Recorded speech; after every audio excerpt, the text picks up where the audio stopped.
ನೋಡ್ರಿ ಈ ಸುದ್ದಿ, ದೂರದ ಬಂಗಾಳದಿಂದ ಬಂದು ನಮ್ಮ ಗದ್ದೆ ನಾಟಿ ಮಾಡ್ತಾ ಇರತಕ್ಕಂತ ಜನ. ಎಲ್ಲಿ ಬಂತು ನಮ್ಮ ನಾಡು?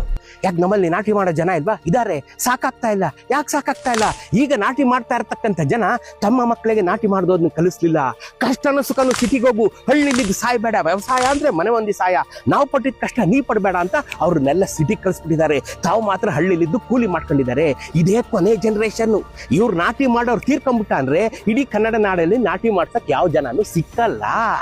ದೂರದ ಬಂಗಾಳ, ಅಸ್ಸಾಮ, ಬಿಹಾರ, ಜಾರ್ಖಂಡ್ದಿಂದ ಕರೆಸ್ಬೇಕಾಗತ್ತೆ. ಇವತ್ತು ಆ ಪರಿಸ್ಥಿತಿ ಬಂದಿದೆ. ಇವತ್ತು ಬೆಂಗಳೂರಲ್ಲಿ ಓಡಿಸೋ ಟ್ಯಾಕ್ಸಿ ಕ್ಯಾಬ್ ಓಡಿಸೋ 80% ಜನರ ಭೂಮಿ ಇದೆ. ಪಾಳ್ ಬೀಳಕ್ ಬಿಟ್ಬಿಟ್ಟು ಇಲ್ಲಿ ಬಂದು ಟ್ಯಾಕ್ಸಿ ಕ್ಯಾಬ್ ಓಡಿಸ್ಕೊಂಡಿದ್ದಾರೆ. ಯಾಕೆ? ಅಲ್ಲಿ ಏನು ಜಮೀನ್ ಮಾಡಕ್ಕಾಗಲ್ಲ, ಎಲ್ಲ ಲಾಸಲ್ಲಿ ನಡೀತಾ ಇದೆ ಅನ್ನುವಂಥ ಒಂದು ಭಾವನೆಯಲ್ಲಿದ್ದಾರೆ. ಏನೇ ಕಾರಣಕ್ಕೂ ನಾ ಹೇಳ್ತೀನಿ, ಏನೇ ಕಾರಣಕ್ಕೂ ನೀವು ನಿಮ್ಮ ಜಮೀನನ್ನು ಮಾರ್ಕೋಬೇಡಿ. ನೀವು ವಾಪಸ್ ಹೋಗಿ ನೀವು ಜಮೀನನ್ನ ಮಾಡೋ ಅಂತ ಒಂದೊಳ್ಳೆ ಉಪಾಯ ಹೇಳ್ತೀನಿ ನೋಡಿ. ಇಲ್ಲಿ organic Mandya, contact organic Mandya. ಈ ಹುಡುಗ ಮಧು ನನ್ಗಿಂತ 10 ವರ್ಷ ಚಿಕ್ಕವರು ರೀ. ಅಮೆರಿಕಾದಲ್ಲಿ ಲಕ್ಷಾಂತರ ಡಾಲರ್ ಸಂಬಳ ತಗೊತ್ತಿದ್ದವರು ಅದನ್ನ ಬಿಟ್ಟು ಬಂದು ಜನೋಪಕಾರದ ಹುಚ್ಚಿಗೆ ಬಿದ್ದು ಈ ಆರ್ಗ್ಯಾನಿಕ್ ಮಂಡ್ಯ ಶುರು ಮಾಡಿದ್ದಾರೆ. 1 ಎಕರೆಯಲ್ಲಿ 1 ತಿಂಗಳಿಗೆ 1 ಲಕ್ಷ ರೂಪಾಯಿ ಸಂಪಾದನೆ ಮಾಡೋದು ಹೇಗೆ ಅಂತ ಟ್ರೈನಿಂಗ್ ಹೇಳ್ಕೊಡ್ತಾರೆ.